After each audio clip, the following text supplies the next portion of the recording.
Good evening.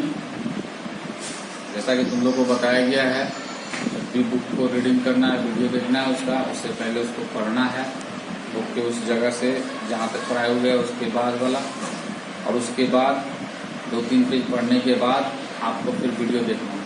फिर video देख लेने के बाद फिर रीडिंग करना है। सामने में किताब रख के वीडियो देखना है, इससे तुमको समझ में ज़्यादा है। ठीक है। दूसरी बात, प्रत्येक दिन घर में माँ पिताजी को प्रणाम करना है ना। ये आपको प्रत्येक दिन करने से आपकी कॉन्फिडेंस भी बढ़ेगी और साथ साथ हमारी जो संस्कृति है वो चलते रहेगी। ओके। और उनकी आज्ञा को भी मानना है, उनको मतलब हमेशा रिस्पेक्ट भी देना है। ठीक है। अच्छा, हम लोग पढ़े थे असहयोग आंदोलन, तो उसके बाद आगे पढ़ना है आंदोलन के भीतर अलग अलग धाराएं। जब आंदोलन चल रहा था तो बहुत सारे धाराएं भी लोगों में आ रही थी। क्या भाई देखो, असहयोग खिलाफत आंदोलन जनवरी 1921 में शुरू हुआ। इस आंदोलन में विभिन्न सामाजिक समूहों ने हिस्सा लिया, लेकिन हर एक की अपनी अपनी आकांक्षाएं थी, तो सबका अपना अपना विचार विमर्श था। सभी ने स्वराज के आह्वान को स्वीकारा तो किया, लेकिन उनके लिए उसके अर्थ अलग थे। मतलब सब ने क्या किया भाई? स्वराज। स्वराज का मतलब क्या होता है? अपना। स्व मतलब अपना, राज्य मतलब देश। तो अपना देश का आह्वान तो स्वीकार कर लिया, लेकिन उनके लिए सबका अपना अपना मीनिंग अलग था। शहरों में आंदोलन की शुरुआत शहरी मध्य वर्ग की हिस्सेदारी के साथ हुए। हजारों विद्यार्थियों ने स्कूल कॉलेज छोड़ दिए। हेडमास्टर और शिक्षकों ने इस्तीफे सौंप दिए। मतलब बहुत सारे लोग कॉलेज स्कूल छोड़ दिए, हेडमास्टर शिक्षक सब इस्तीफा दे दिए स्कूल से। वकीलों ने मुकदमा लड़ना बंद कर दिया। मद्रास के अलावा ज्यादातर प्रांतों में परिषद चुनावों को बहिष्कार किया गया। मतलब बहुत सारी जगह चुनाव द्वारा उसको बहिष्कार हुआ। मद्रास में गैर ब्राह्मणों द्वारा बनाई गई जस्टिस पार्टी का मानना था कि काउंसिल में प्रवेश के जरिए उन्हें वे अधिकार मिल सकते हैं जो सामान्य रूप से केवल ब्राह्मणों को मिल पाते हैं। इसलिए इस पार्टी में चुनाव का बहिष्कार नहीं किया। मतलब कुछ जो यहाँ पे बोल रहा है मद्रास के अलावा ज्यादातर प्रांत में जो परिषद चुनाव था उसका बहिष्कार किया गया, लेकिन मद्रास में क्या हुआ? गैर ब्राह्मण मतलब जो ब्राह्मण नहीं थे वे लोग इसका बहिष्कार नहीं किए। उनका मानना था कि इसके द्वारा हम लोग को बहुत सारा अधिकार मिल सकता है।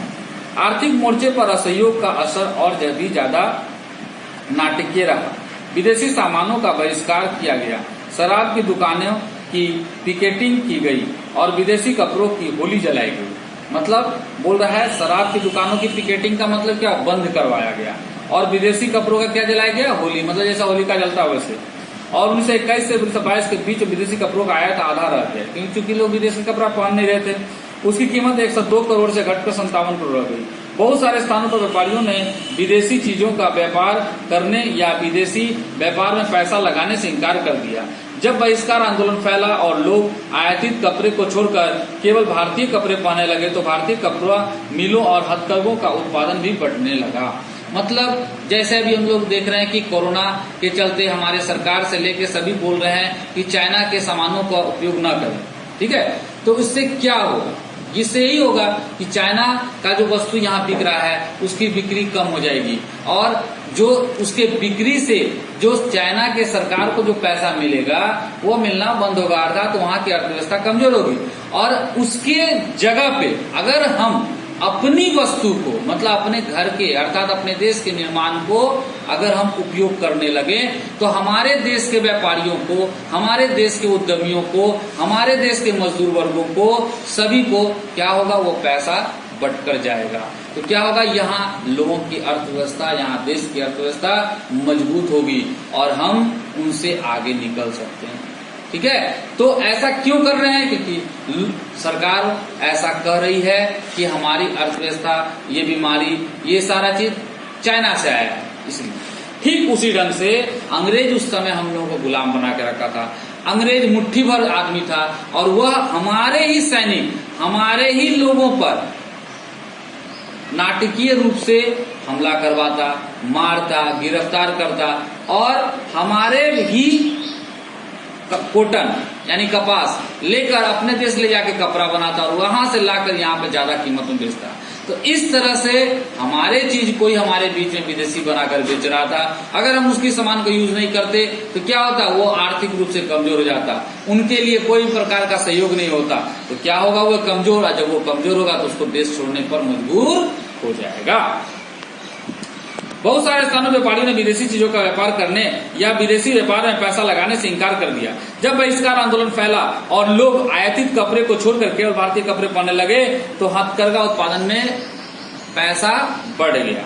कुछ समय बाद शहरों में यह आंदोलन धीमा पड़ने लगा और इसके कई कारण थे। खादी का कपड़ा मिलों में भारी पैमाने पर बनने वाले कपड़ों के मुकाबले प्राय महंगा होता था। मतलब खादी कपड़ा क्या होता था, महंगा थोड़ा होता था और गरीब उसे नहीं खरीद सकते थे। वे मिलों में कपड़े का लंबे समय तक बहिष्कार कैसे कर सकते थे। ब्रिटिश संस्थानों के बहिष्कार से भी समस्या पैदा हो गई। आंदोलनों की कामयाबी के लिए वैकल्पिक भारतीय संस्थानों की स्थापना जरूरी थी ताकि ब्रिटिश संस्थानों के स्थान पर उनका प्रयोग किया जा सके, लेकिन वैकल्पिक संस्थानों की स्थापना की प्रक्रिया बहुत धीमी थी। फलस्वरूप विद्यार्थी और शिक्षक सरकारी स्कूलों में लौटने लगे और वकील दोबारा सरकारी आंदोलन दिखाई देने। मतलब यह सब चीज क्या था कि जैसे अगर बहुत ज्यादा दिन तक बहिष्कार, तो उसमें गुलाम था। हम अपने ही देश में दूसरा कोई निरोधकरण नहीं था कि दूसरा कोई स्कूल में जाएंगे पढ़ने के लिए। कोई दूसरा कोर्ट है जो इंडियन के लिए सिर्फ है, तो उसमें हम जाके लड़ेंगे वकील के लिए। तो इस तरह से जब देखे कि तो पर भी कोई ज्यादा असर नहीं पड़ा तो तुरंत सब धीरे धीरे अपने अपने जगह पे चले गए।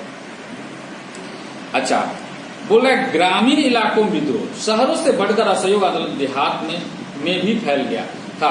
युद्ध के बाद देश के विभिन्न भागों में चले किसानों व आदिवासियों के संघर्ष भी इस आंदोलन में समा गए। अवध में सन्यासी बाबा रामचंद्र किसानों का नेतृत्व कर रहे थे। बोल रहे अवध है ना, जो एक जगह का नाम है, सन्यासी बाबा, उस वहां का एक सन्यासी बाबा था जिसका नाम था रामचंद्र।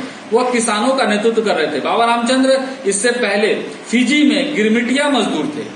गिरमिटिया मजदूर मतलब किसी मतलब तुमको उसको एक प्रकार से कहो ना कि खरीद लेना, खरीद कर उसको जो मनसो अपना जो मजदूरी काम है करना, कोई पैसा नहीं देना, वो हो गया गिरमिटिया मजदूर। यहाँ समझाया भी है, पढ़ोगे तो समझ में आ जाएगा।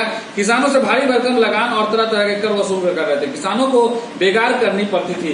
पट्टेदारों के तौर पर उनके पट्टे निश्चित नहीं होते थे।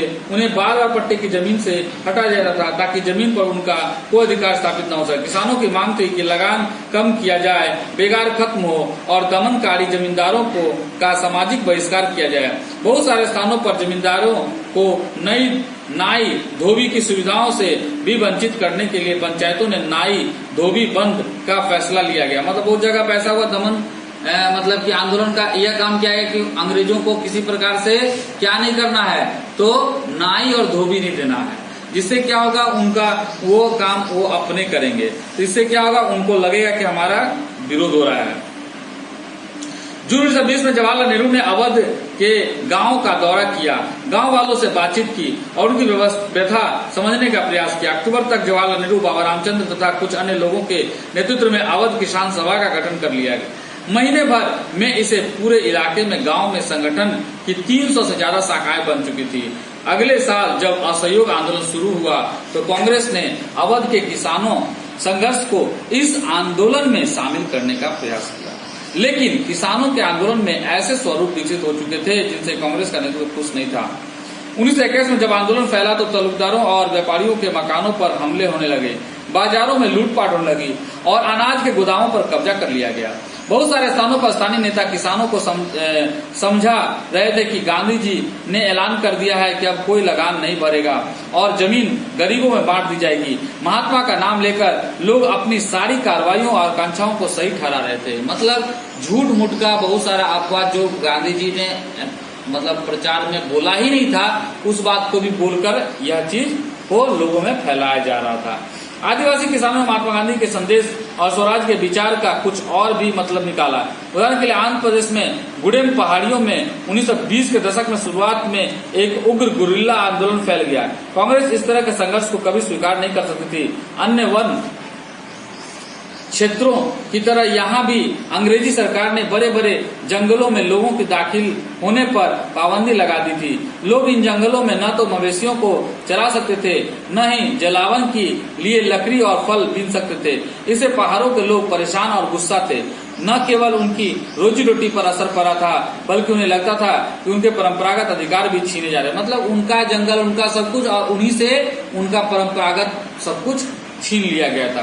जब सरकार ने उन्हें सड़कों के निर्माण के लिए बेकार करने पर मजबूर किया तो लोगों ने बगावत कर दी। उनका नेतृत्व करने वाले अलूरी सीताराम राजू एक दिलचस्प व्यक्ति था, मतलब वह बड़ा दिलचस्प था व्यक्ति।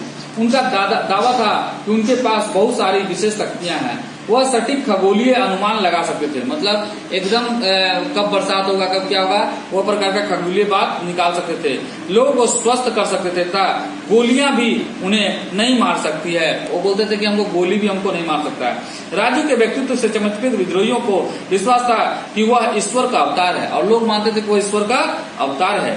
राजू महात्मा गांधी की महानता के गुण गाते थे। राजू हमेशा महात्मा गांधी के गुण को गाते रहते थे। उनका कहना था कि वो असहयोग आंदोलन से प्रेरित हैं। उन्होंने लोगों को खादी पहनने तथा शराब छोड़ने के लिए प्रेरित किया है। साथ ही उन्होंने यह दावा भी किया कि भारत अहिंसा के बल पर ही नहीं बल्कि केवल बल प्रयोग के जरिए ही आजाद हो सकता है। मतलब इनका यह भी मानना था, गांधी जी को बड़ा यह प्रेम करते थे, लेकिन फिर भी क्या कहते थे कि हमारे देश को आजादी कब मिलेगा, जब हम मतलब अहिंसा से नहीं हिंसा से मिलेगा, मतलब हिंसा करेंगे तभी हमको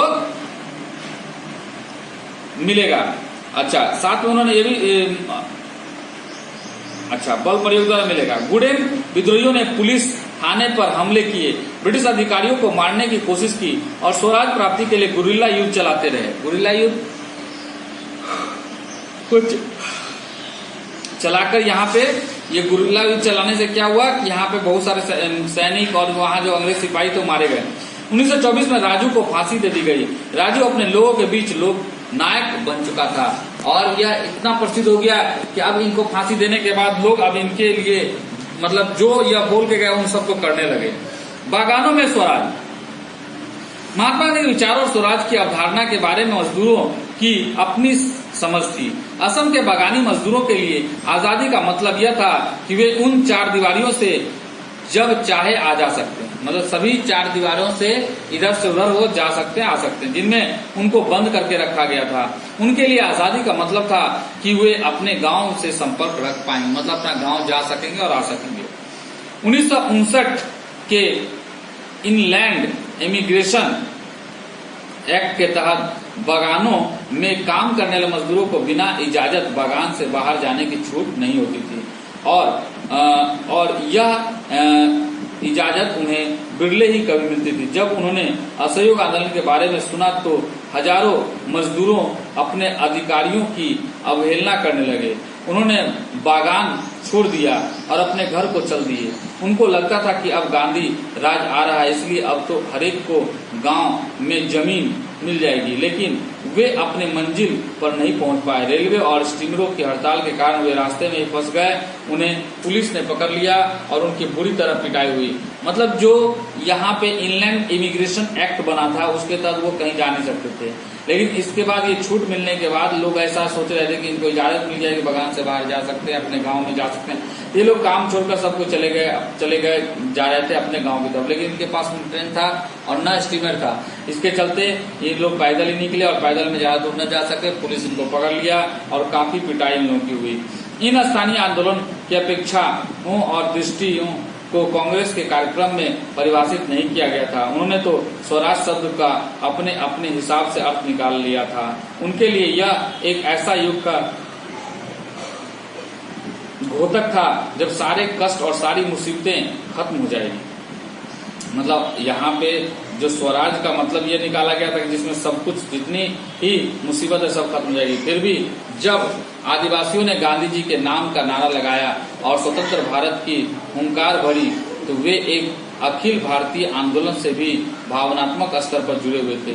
जब वे महात्मा गांधी का नाम लेकर काम करते थे या अपने आंदोलन को कांग्रेस के आंदोलन से जोड़कर देखते थे तो वो वास्तव में एक ऐसे आंदोलन का अंग बन जाते थे जो उनके इलाके तक ही सीमित नहीं थी। मतलब यह सारा जितना भी आंदोलन चल रहा था वह यह था कि चाहे गांधी जी चला रहे थे जो भी, तो वो सिर्फ एक जगह के लिए नहीं था, वो पूरे भारत देश के लिए था, जिसमें यह आंदोलन से एक आदमी पर प्रभाव नहीं होगा, सबके ऊपर प्रभाव पड़ेगा। ठीक है, अब लोग पढ़ेंगे सविनय अवज्ञा आंदोलन। फरवरी 1922 में महात्मा गांधी ने असहयोग आंदोलन वापस लेने का फैसला कर लिया। 1922 में जो भारत सरकार यानी अंग्रेजों के विरुद्ध जो हमारे गांधी जी असहयोग आंदोलन चला रहे थे उसको वापस ले लिए। उनको लगता था कि आंदोलन हिंसक होता जा रहा है। अब सही बात है ना, वो हिंसक होता जा रहा था और सत्याग्रहियों को व्यापक प्रशिक्षण की जरूरत है। कांग्रेस के कुछ नेता इस तरह के जन संघर्षों से थक चुके थे। वे 1919 के गवर्नमेंट ऑफ इंडिया एक्ट के तहत गठित की गई प्रांतीय परिषदों के चुनाव में हिस्सा लेना चाहते थे। उनको लगता था कि परिषदों में रहते हुए ब्रिटिश नीतियों का विरोध करना, सुधारों की वकालत करना और यह दिखाना कि महत्वपूर्ण है कि ये परिषदें लोकतांत्रिक संस्था नहीं है। C.R. दास और मोतीलाल नेहरू ने परिषद राजनीति में वापस लौटने के लिए कांग्रेस के भीतर ही स्वराज पार्टी का गठन कर लिया। मतलब जो कांग्रेस के जो विरुद्ध में थे कि मतलब अगर जो परिषद का जो चुनाव होगा उसमें हम लोग अगर भाग लेंगे तब जाके डायरेक्ट अंग्रेज का विरोध में बात करेंगे वहां पे तब कुछ होगा। तो ऐसा में C.R. दास और मोतीलाल नेहरू क्या किए, परिषद में राजनीति में वापस लौटने के चलते कांग्रेस में ही अपना एक पार्टी गठन कर लिया जिसका नाम था स्वराज पार्टी। जवाहरलाल नेहरू, सुभाष चंद्र बोस जैसे युवा नेता ज्यादा उग्र जन आंदोलन और पूर्ण स्वतंत्रता के लिए दबाव बनाए हुए थे और ये सुभाष चंद्र बोस और तुम्हारा जो है जवाहरलाल नेहरू, ये दोनों ही इनको पूर्ण स्वतंत्रता के लिए दबाव बनाए रखने के लिए ये किसी दूसरे दल में नहीं गए, कांग्रेस में ही रहे। आंतरिक बहस व असहमति के इस माहौल में दो ऐसे तत्व थे जिन्होंने 20 के दशक के आखिरी सालों में भारतीय राजनीति की रूपरेखा एक बार फिर बदल दी। पहला कारक था विश्वव्यापी आर्थिक मंदी का असर, क्योंकि उस समय जो तुम्हारा प्रथम विश्व हुआ था और वह प्रथम विश्व के बाद यहाँ पर पूरा विश्वव्यापी यानी पूरे विश्व के स्तर पर आर्थिक मंदी आ गया था। 1926 से कृषि उत्पादों की कीमत गिरने लगी थी और जितने भी कृषि उत्पाद थे सबका कीमत गिरने लगा था और 1930 के बाद तो पूरी तरह धाराशायी हो गई। कृषि उत्पादों की मांग गिरी और निर्यात कम होने लगा तो किसानों को अपनी उपज बेचना और लगान चुकाना भी भारी पड़ने लगा। लोगों को अब इतना भी पैसा नहीं हो पा रहा था कि वो टैक्स दे सके। 1930 तक ग्रामीण इलाका भारी उथल पुथल से गुजरने लगा और गांव का इलाका जो भी था वो बहुत उथल पुथल हो चुका था। इसी पृष्ठभूमि में ब्रिटेन की नई टोरी सरकार ने सर जॉन साइमन के नेतृत्व में एक वैधानिक आयोग का गठन कर दिया। राष्ट्रवादी आंदोलन के जवाब में गठित किए गए इस आयोग को भारत में संवैधानिक व्यवस्था की कार्यशैली का अध्ययन करना था और उसके बारे में सुझाव देना था। इस आयोग में एक भी भारतीय सदस्य नहीं था, सारे अंग्रेज थे। मतलब इसमें एक जो गठन बना या गठन में जितने भी व्यक्ति थे वो सारा अंग्रेज थे, कोई भी भारतीय नहीं थे। 1928 में जब साइमन कमीशन भारत पहुंचा उसका स्वागत साइमन कमीशन वापस जाओ। इसी पृष्ठभूमि में ब्रिटेन की नई टोरी सरकार सर जॉन साइमन के नेतृत्व में एक वैधानिक आयोग का गठन कर दिया और जब वो गठन हुआ तो उसमें भारतीय संवैधानिक व्यवस्था की कार्यशैली का जो अध्ययन करना था उसमें जितने भी सदस्य थे वो सब के सब कौन थे, अंग्रेज। एक भी भारतीय सदस्य नहीं। 1928 में जब साइमन कमीशन भारत पहुंचा तो उसका स्वागत साइमन कमीशन वापस जाओ के नारों से किया गया। कांग्रेस और मुस्लिम लीग सभी पार्टियों ने प्रदर्शन में हिस्सा लिया। इस विरोध को शांत करने के लिए वायसराय लॉर्ड इरविन ने अक्टूबर 1929 में भारत के लिए डोमिनियन स्टेटस का गोलमोल सा ऐलान कर दिया। उन्होंने इस बारे में कोई समय सीमा भी नहीं बताई। उन्होंने सिर्फ इतना कहा कि भावी संविधान के बारे में चर्चा करने के लिए गोलमेज सम्मेलन का आयोजित किया जाएगा। इस प्रस्ताव से कांग्रेस के नेता संतुष्ट नहीं थे। जवाहरलाल नेहरू और सुभाष चंद्र बोस के नेतृत्व में कांग्रेस का तेज तर्रार खेमा आक्रामक तेवर अपनाने लगा था। उदारवादी और मध्यम वर्गीय नेता ब्रिटिश डोमिनियन के भीतर ही संवैधानिक व्यवस्था के पक्ष में थे, लेकिन इस खेमे का प्रभाव घटता जा रहा था। दिसंबर 1929 में जवाहरलाल नेहरू की अध्यक्षता में कांग्रेस के लाहौर अधिवेशन में पूर्ण स्वराज की मांग को औपचारिक रूप से मान लिया गया। मतलब ये जो गोलमेज सम्मेलन का एक तो इन लोगों के पास डोमिनियन स्टेट्स के बारे में, मतलब आप लोग का अपना राज्य रहेगा इस बारे में कहकर स्वराज्य के बारे में बोला, आप अपना संविधान बनाइए और हम लोगों के बीच में आपस में गोलमेज सम्मेलन होगा। लेकिन कांग्रेस इसका विरोध में थे और सुभाष चंद्र बोस और नेहरू जी भी इसका विरोध में थे कि नहीं ये तो मतलब सही बात नहीं है ना। और उसके बाद फिर जो दिसंबर 1929 में तुम्हारा जो नेहरू जी के अध्यक्षता में कांग्रेस का लाहौर अधिवेशन जो हुआ था उसमें पूर्ण स्वराज को मान लिया गया था, है ना, औपचारिक रूप से, और तय किया कि 26 जनवरी 1930 को स्वतंत्रता दिवस के रूप में मनाया जाएगा। और 26 जनवरी 1930 में स्वतंत्रता दिवस के रूप में मनाया जाएगा। उस दिन लोग पूर्ण स्वराज के लिए संघर्ष की शपथ लेंगे। इस उत्सव की ओर बहुत कम ही लोगों ने ध्यान दिया। अब स्वतंत्रता के इस अमूर्त विचार को रोजमर्रा जिंदगी के ठोस मुद्दों से जोड़ने के लिए महात्मा गांधी को कोई और रास्ता ढूंढना था। मतलब लोग ये समझ गए थे कि अब ये झूठ मूठ का बेवकूफ बनाना है, ऐसा, इसलिए और ज्यादा लोगों का ध्यान नहीं था। इसलिए तब देखे गांधी जी की कोई दूसरा रास्ता ढूंढना होगा। नमक यात्रा और सविनय आंदोलन। देश को एकजुट करने के लिए महात्मा गांधी को नमक एक शक्तिशाली प्रतीक दिखाई दिया। लोग, गांधी जी को लगा कि बहुत अच्छा प्रतीक है क्या, नमक। तब 31 जनवरी 1930 को उन्होंने वायसराय इरविन को एक खत लिखा। इस खत में उन्होंने 11 मांगों का उल्लेख किया। इनमें से कुछ सामान्य मांगे थी, जबकि कुछ मांगे उद्योगपतियों से लेकर किसानों तक विभिन्न तबकों से जुड़ी थी। गांधी जी इन मांगों के जरिए समाज के सभी वर्गों को अपने साथ जोड़ना चाहते थे, ताकि सभी उनके अभियान में शामिल हो सके। इन सबसे महत्वपूर्ण मांग नमक कर को खत्म करने के बारे में थी। नमक का अमीर गरीब सभी इस्तेमाल करते थे। यह भोजन का एक अभिन्न हिस्सा था, इसलिए नमक पर कर और उसके उत्पादन पर सरकारी इजारादारी को महात्मा गांधी ने ब्रिटिश शासन का सबसे दमनकारी पहलू बनाया। देखा कि हमारा समुद्र तट है, हमारा पानी है, उसी से नमक निकालता है और हमारे ऊपर उस नमक के लिए टैक्स। तो सबसे पहले इन्होंने, गांधी जी ने क्या किया, यह टैक्स को कैसे तोड़ना है। महात्मा गांधी का यह पत्र अल्टीमेटम यानी चेतावनी की तरह था। उन्होंने लिखा था कि अगर 11 मार्च तक उनकी मांगे नहीं मानी गई तो कांग्रेस सविनय आंदोलन छेड़ देगी। इरविन झुकने को तैयार नहीं था। फलस्वरूप महात्मा गांधी ने 78 विश्वस्त वॉलंटियरों यानी कि वॉलंटियर जिसको कहते हैं वो के साथ नमक यात्रा शुरू कर दी। यह यात्रा साबरमती में गांधी जी के आश्रम में 240 किलोमीटर दूरी दंडी नामक गुजराती तटीय कस्बे में जाकर खत्म होनी थी। मतलब कितना किलोमीटर जाना था, 240 किलोमीटर। कितने साल से थे, 78। गांधी जी की टोली 24 दिन तक हर रोज लगभग 10 मील की सफर कर रहे थे। गांधी जी जहां भी रुकते हजारों लोग उन्हें सुनने आते। इन सभाओं में गांधी जी ने स्वराज का अर्थ स्पष्ट किया और आह्वान किया कि लोग अंग्रेजों की शांतिपूर्वक अवज्ञा करें, यानी अंग्रेजों का कहना न माने। 6 अप्रैल को वह दांडी पहुंचे और उन्होंने समुद्र का पानी उबालकर नमक बनाना शुरू कर दिया। यह कानून का उल्लंघन था। मतलब उस समय यह था कि आप अपने ही देश में आप क्या नहीं कर सकते हैं, तो नमक नहीं बना सकते। अब नमक अगर आप बनाते हैं, इसका मतलब हो गया कि आप टैक्स नहीं देंगे, है ना। तो यह पहला कानून का उल्लंघन हुआ। किसी भी तरह से कोई लड़ाई झगड़ा कुछ नहीं, है ना, और यह उल्लंघन कानून का हो गया। यहीं से सविनय आंदोलन शुरू होता है। यह आंदोलन असहयोग आंदोलन के मुकाबले किस तरह अलग था, इस बारे में लोगों को न केवल अंग्रेजों का सहयोग न करने के लिए बल्कि औपनिवेशिक कानून का उल्लंघन करने के लिए आह्वान किया जाने लगा। देश के विभिन्न भागों में हजारों लोगों ने नमक कानून तोड़ा और सरकारी नमक कारखाने के सामने प्रदर्शन किया। आंदोलन फैला तो विदेशी कपड़ों का बहिष्कार किया जाने लगा। शराब की दुकानों का पिकेटिंग होने लगी।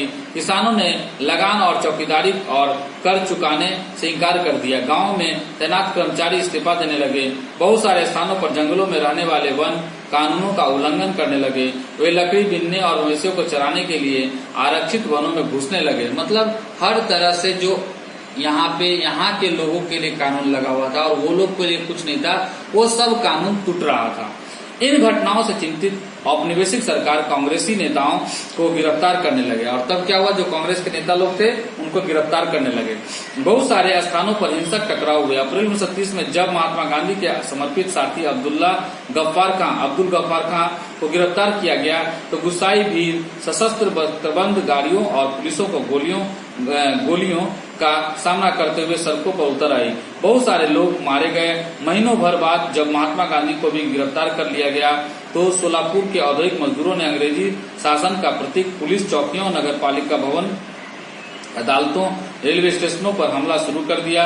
भयभीत सरकार ने निर्मम दमन का रास्ता अपनाया। शांतिपूर्ण सत्याग्रहियों पर हमले के लिए किए गए। औरतों व बच्चों को मारा पीटा गया और लगभग 1 लाख लोग गिरफ्तार कर लिए गए। मतलब जहां जो आंदोलन कर रहे सबको गिरफ्तार कर लिया गया, बड़े बड़े नेता को गिरफ्तार कर लिया गया, मारा जा रहा था, गोली भी मारा दिया जा रहा था। तो इससे आंदोलन को कैसे दमन किया जाए।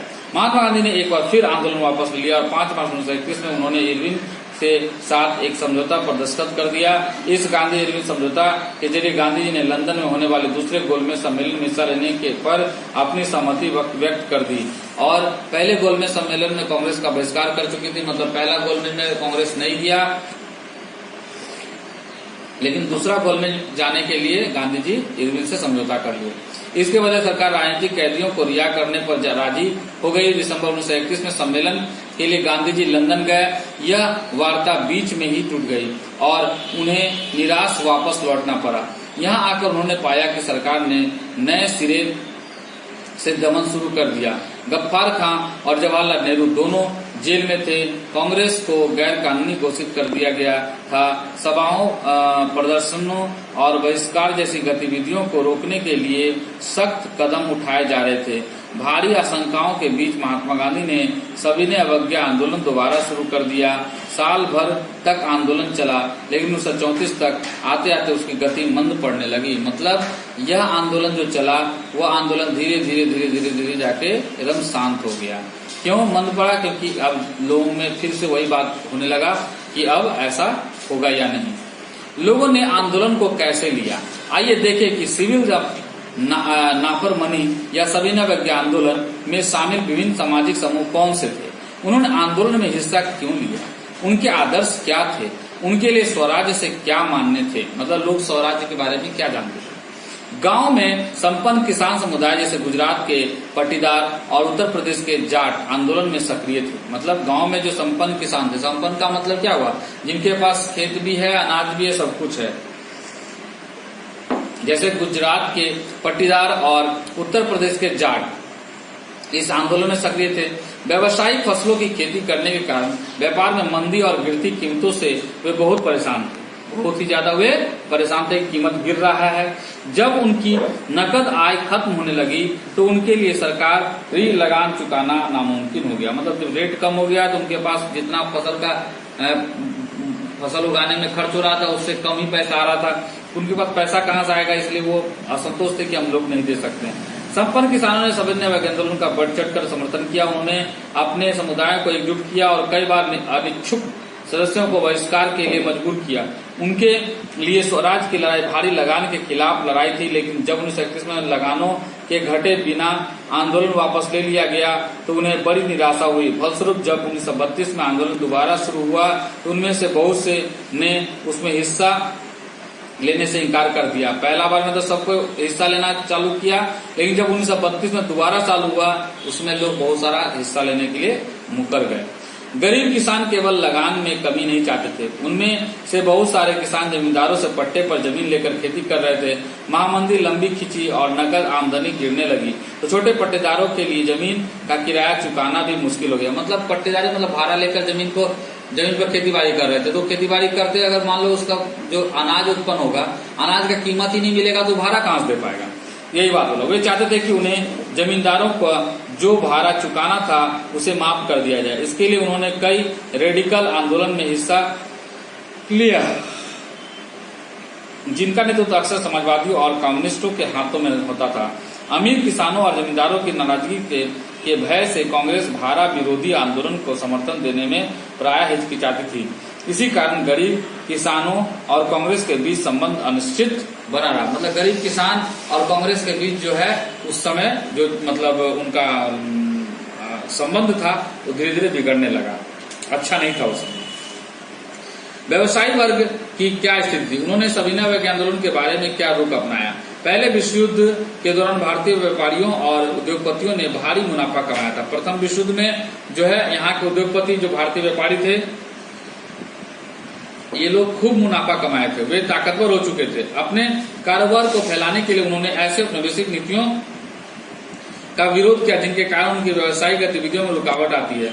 वे विदेशी वस्तुओं के आयात से सुरक्षा चाहते थे और रुपया स्टर्लिंग विदेशी विनिमय अनुपात में बदलाव चाहते थे, जिससे आयात में कमी आ जाए। व्यवसायिक हितों का संगठित करने के लिए उन्होंने 1920 में भारतीय औद्योगिक एवं व्यावसायिक कांग्रेस यानी Indian industrial and commercial Congress और 1927 में भारतीय वाणिज्य एवं उद्योग परिसंघ and federation of Indian chamber of commerce and industry, जिसको फिक्की कहते हैं, का गठन किया गया।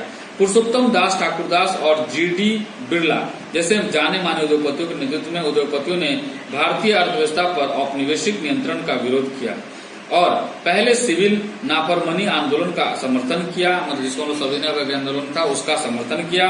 उन्होंने आंदोलन का आर्थिक सहायता दी और आयातित वस्तुओं को खरीदने या बेचने से इंकार कर दिया। और आयातित मतलब जो दूसरे देश से मंगाकर जो है बेचना है या खरीदना है उसको इंकार कर दिया। ज्यादातर व्यवसायी स्वराज को एक ऐसे युग के रूप में देखते थे जहां कारोबार पर औपनिवेशिक पाबंदियां नहीं होगी और व्यापार और उद्योग निर्बाध ढंग से फल फूल सकेंगे। गोलमेज सम्मेलन की विफलता के बाद व्यवसायिक संगठन का उत्साह भी मंद पड़ गया। उन्हें उग्र गतिविधियों का भय था। वे लंबी अशांति की आशंका और कांग्रेस के युवा सदस्यों में समाजवाद के बढ़ते प्रभाव से डरे हुए थे। मतलब जो व्यापारी लोग थे, उद्यमी लोग थे, ये लोग थोड़ा सा डर हो गया कि हम लोगों का व्यापार को नष्ट कर दिया जाएगा गोलमेज सम्मेलन जब असफल रहा था। औद्योगिक श्रमिक वर्ग ने सविनय अवज्ञा आंदोलन में नागपुर के अलावा और कहीं भी बहुत बड़ी संख्या में हिस्सा नहीं लिया। मतलब औद्योगिक श्रमिक मतलब जो उद्योग में काम करते थे वो श्रमिक मजदूर वर्ग जिसको कहते हैं। सविनय अवज्ञा आंदोलन में सिर्फ नागपुर में ही हिस्सा लिए हुए लोग। जैसे से उद्योगपति कांग्रेस के नजदीक आ रहे थे मजदूर कांग्रेस से चिटकने लगे। फिर भी कुछ मजदूरों ने सविनय अवज्ञा आंदोलन में हिस्सा लिया। उन्होंने विदेशी वस्तुओं के बहिष्कार जैसे कुछ गांधीवादी विचारों को कम वेतन व खराब कार्य स्थितियों के खिलाफ अपनी लड़ाई में से जोड़ लिया था। 1930 में रेलवे कामगारों की और 1932 में गोदी कामगारों की हड़ताल हुई। 1930 में छोटा नागपुर की 3 खानों के हजारों मजदूर गांधी टोपी पहनकर रैलियों और बहिष्कार अभियानों में हिस्सा लिए। मतलब बहुत सारे ऐसे थे जो मतलब इस कांग्रेस के सम्मेलन में और कांग्रेस के रैलियों में मजदूर लोग अब धीरे धीरे हिस्सा ले रहे थे गांधी टोपी पहनकर। अच्छा, फिर भी कांग्रेस अपने कार्यक्रम मजदूरों की मांगों का समाहित करने में हिचकिचा रही थी। कांग्रेस को लगता था कि इससे उद्योगपति आंदोलन से दूर चले जाएंगे और साम्राज्यवाद विरोधी ताकतें में फूट हो जाएगी, इसलिए वो मजदूरों के लिए जो बात था उसको नहीं लेता था। सिविल नाफरमानी आंदोलन में औरतों ने बड़े पैमाने पर हिस्सा लिया। गांधी जी के नमक सत्याग्रह के दौरान हजारों औरत उनकी बात सुनने के लिए घर से बाहर आ जाती थी। उन्होंने जुलूसों में हिस्सा लिया, नमक बनाया, विदेशी कपड़ों और शराबों की दुकानों की पिकेटिंग की। बहुत सारी महिलाएं जेल भी गई। शहरी इलाकों में ज्यादातर ऊंची जातियों की महिलाएं सक्रिय थी, जबकि ग्रामीण इलाकों में संपन्न किसान परिवारों की महिलाएं आंदोलन में हिस्सा ले रही थी। गांधी जी के आह्वान के बाद औरतों को राष्ट्र की सेवा करने अपना पवित्र दायित्व दिखाई देने लगा था। लेकिन सार्वजनिक भूमिका में इसे इजाफे का मतलब यह नहीं था कि औरतों की स्थिति में कोई भारी बदलाव। उस समय औरत के उस तरह से बदलाव उनकी स्थिति में नहीं आया। गांधी जी का मानना था घर चलाना, चूल्हा चौकी संभालना, अच्छी माँ व अच्छी पत्नी की भूमिका का निर्वाह करना ही औरत की असली कर्तव्य है। इसलिए लंबे समय तक पद पर औरतों को जगह देने से हिचकिचाती रही। कांग्रेस को उनकी प्रतीकात्मक उपस्थिति में ही दिलचस्पी थी। मतलब जैसा कांग्रेस जो उस समय आंदोलन चला रहा था गांधी जी के नेतृत्व में, वह ही उसको मानता था कि अच्छा। सविनय अवज्ञा की सीमाएं। सभी सामाजिक समूह स्वराज्य की अमूर्त अवधारणा से प्रभावित नहीं थे। क्या बोला? सभी सामाजिक समूह स्वराज्य की अमूर्त अवधारणा से प्रभावित नहीं थे। ऐसा ही एक समूह राष्ट्र के अछूतों का था। वे 1930 के बाद खुद को दलित या उत्पीड़ित कहने लगे थे।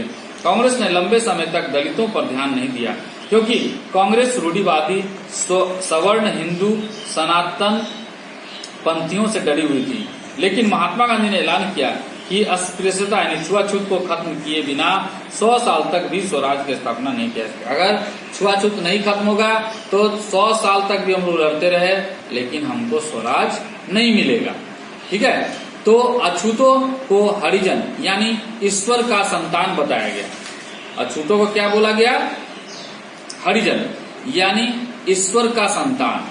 उन्हें मंदिर, सार्वजनिक तालाबों, सड़कों और कुओं पर समान अधिकार दिलाने के लिए सत्याग्रह किया।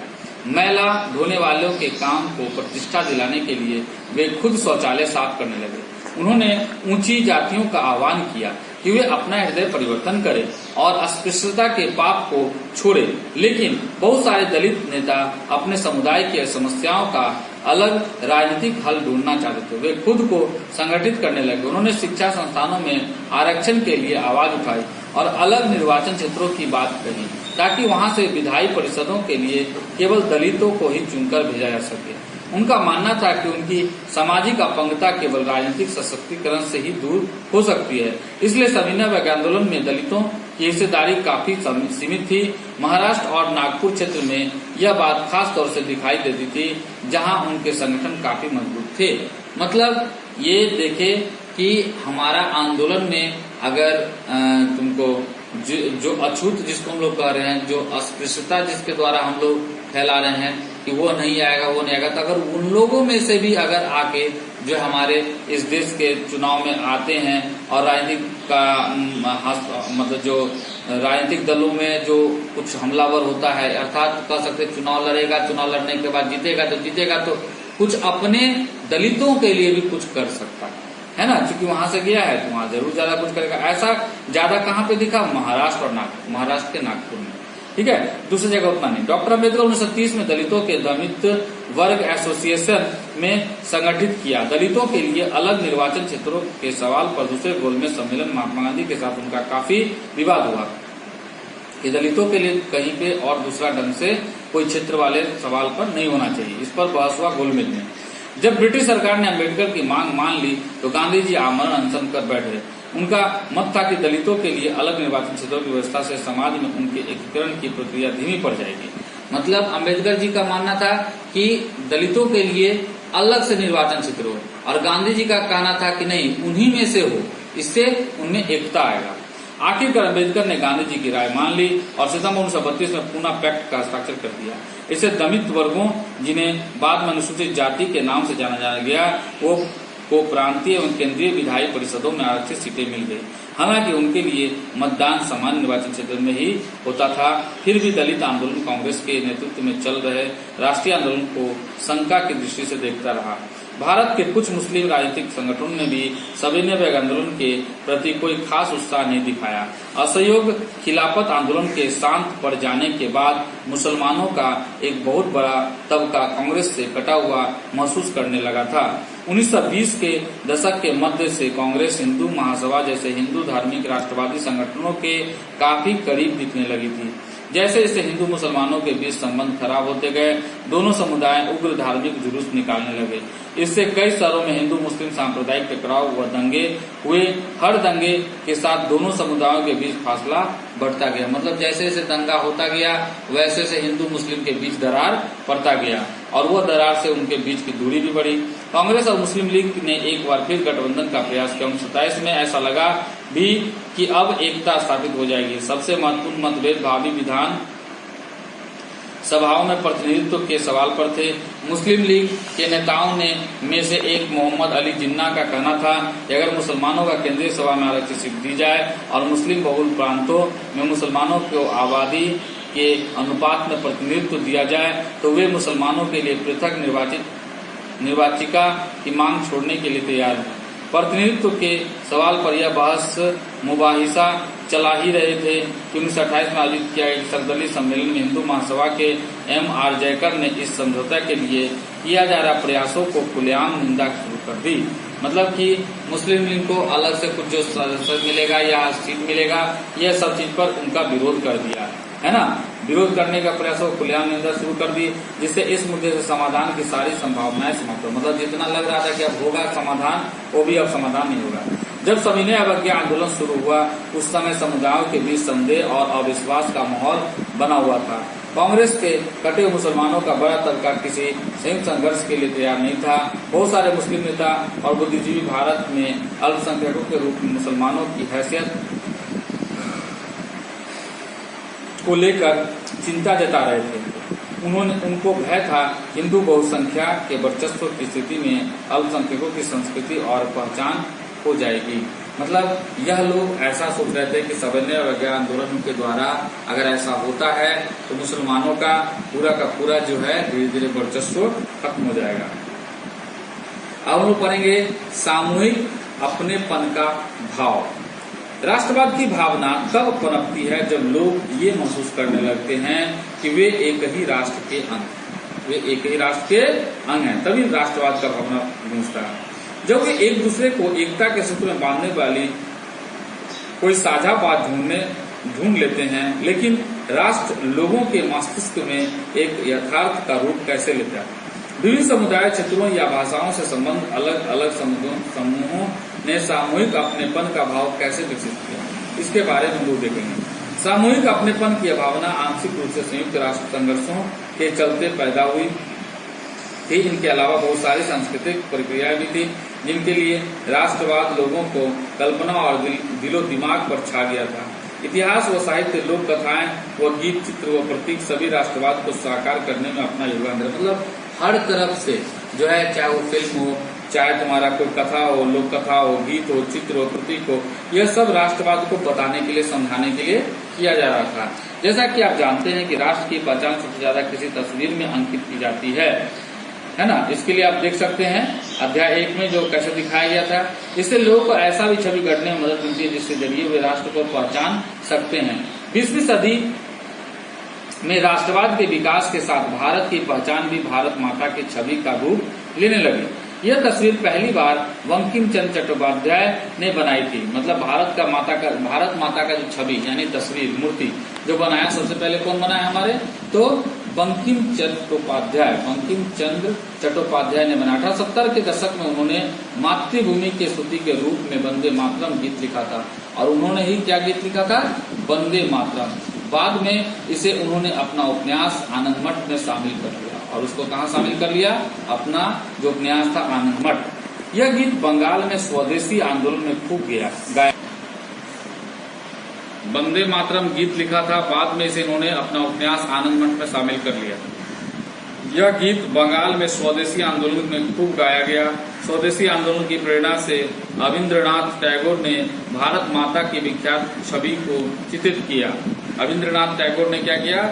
भारत माता का एक छवि यानी तस्वीर बनाया। इस पेंटिंग में भारत माता को एक सन्यासिनी के रूप में दर्शाया गया। वह शांत, गंभीर देवी और आध्यात्मिक गुणों से युक्त दिखाई देती है। आगे चलकर जब इस छवि को बड़े पैमाने पर तस्वीरों में उतारा जाने लगा और विभिन्न कलाकार यह तस्वीर बनाने लगे तो भारत माता की छवि विविध रूप ग्रहण करती गई। इस मातृ छवि के प्रति श्रद्धा को राष्ट्रवाद में आस्था का प्रतीक माना जाने लगा। और क्या माना जाने लगा? तो इस छवि को मातृ छवि यानी माँ के रूप में और श्रद्धा के रूप में। राष्ट्रवाद का विचार भारतीय लोक कथाओं को पुनर्जीवित करने के आंदोलन से भी मजबूत हुआ। 19वीं सदी के आखिर में राष्ट्रवादियों ने भाटों और चरणों द्वारा गाई सुनाई जाने वाली लोक कथाओं को दर्ज करना शुरू कर दिया। वे लोक गीतों व जनश्रुतियों को इकट्ठा करने के लिए गांव-गांव घूमने लगे। उनका मानना था कि यही कहानियां हमारी उस परंपरागत संस्कृति की सही तस्वीर पेश करती है जो बाहरी ताकतों के प्रभाव से भ्रष्ट और दूषित हो चुकी है। अपनी राष्ट्रीय पहचान को ढूंढने और अपने अतीत में गौरव का भाव पैदा करने के लिए इस लोक परंपरा को बचाकर रखना जरूरी था। बंगाल में खुद रविंद्रनाथ टैगोर भी लोक गाथा, गीत, बाल गीत और मिथकों के इकट्ठा करने निकल पड़े। उन्होंने लोक परंपराओं को पुनर्जीवित करने वाले आंदोलन का नेतृत्व किया। मद्रास में नटेशी शास्त्री ने द फोकलॉर्स ऑफ सदर्न इंडिया के नाम से तमिल लोक कथाओं का विशाल संकलन 4 खंडों में प्रकाशित किया। उनका मानना था कि लोक कथाएं राष्ट्रीय साहित्य होती है। यह लोगों को असली विचारों और विशिष्टताओं की सबसे विश्वसनीय अभिव्यक्ति है। मतलब उनका मानना था कि यह जो लोक कथा होता है इसमें हमारे इतिहास की बहुत सारा बात छिपी हुई रहती है। तो इस पे ही उन्होंने यह सब बात को रखा। जैसे जैसे राष्ट्रीय आंदोलन आगे बढ़ा, राष्ट्रवादी नेता लोगों को एकजुट करने और उनमें राष्ट्रवाद की भावना भरने के लिए इस तरह के चिन्हों, इस तरह से आंदोलन के लिए जो लोक कथाएं था और लोक साहित्य था उसको ज्यादा लिया गया। जैसे से राष्ट्रीय आंदोलन आगे बढ़ा, राष्ट्रवादी नेता लोगों को एकजुट करने और राष्ट्रवाद की भावना भरने के लिए इस तरह के चिन्हों और प्रतीकों के बारे में और ज्यादा जागरूक होते गए। बंगाल में स्वदेशी आंदोलन के दौरान एक तिरंगा झंडा हरा, पीला, लाल तैयार किया गया। इसमें ब्रिटिश भारत के 8 प्रांतों का प्रतिनिधित्व करते कमल के 8 फूल और हिंदुओं और मुसलमानों का प्रतिनिधित्व करता एक अर्धचंद्र दर्शाया गया था। 1921 तक गांधी जी ने स्वराज्य का झंडा तैयार कर लिया था। यह भी तिरंगा यानी सफेद, हरा और लाल था। इसके मध्य में गांधीवादी प्रतीक चरखे का जगह दी गई थी, जो जवाहरलाल नेहरू का प्रतीक था। जुलूसों में यह झंडा थामे चलना शासन के प्रति अवज्ञा का संकेत था। मतलब जो है सविनय अवज्ञा आंदोलन जो भी होगा कहीं भी, तो यह प्रकार का झंडा ही लेके चलना है। इससे क्या होगा, उनका शासन का एक प्रतीक था। इतिहास की पुनर्व्यवस्था राष्ट्रवाद की भावना पैदा करने का एक और साधन थी। 19वीं सदी के अंत तक आते आते बहुत सारे भारतीय महसूस करने लगे थे कि राष्ट्र के प्रति गर्व का भाव जगाने के लिए भारतीय इतिहास को अलग ढंग से पढ़ाया जाना चाहिए। अंग्रेजों की नजर में भारतीय पिछड़े हुए हैं और आदिम लोग थे जो अपना शासन खुद नहीं संभाल सकते।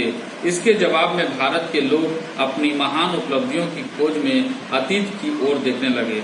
उन्होंने उस गौरवमयी प्राचीन युग के बारे में लिखना शुरू कर दिया जब कला और वास्तुशिल्प, विज्ञान और गणित, धर्म और संस्कृति, कानून और दर्शन, हस्तकला और व्यापार फल फूल रहे थे। उनका कहना था कि इस महान युग के बाद पतन का समय आया और भारत को गुलाम बना लिया गया। इस राष्ट्रवादी इतिहास में पाठकों को अतीत में भारत की महानता व उपलब्धियों पर गर्व करने और ब्रिटिश शासन के तहत दुर्दशा से मुक्ति के लिए संघर्ष का मार्ग अपनाने का आह्वान किया जाता था। मतलब यहाँ पे इतिहास बनाने के लिए देख रहा था कि किस प्रकार जो विख्यात थे उन सभी, मतलब जो गणितज्ञ थे, विज्ञान के जैसे भी थे, उन सब के मामले से यह इतिहास बनाया जा रहा था कि कैसे हमारे देश को आजादी मिली, उसके लिए क्या क्या किया जा सकता है, कहाँ से क्या मिलेगा। ये सारा बात होने के बाद लोगों को एकजुट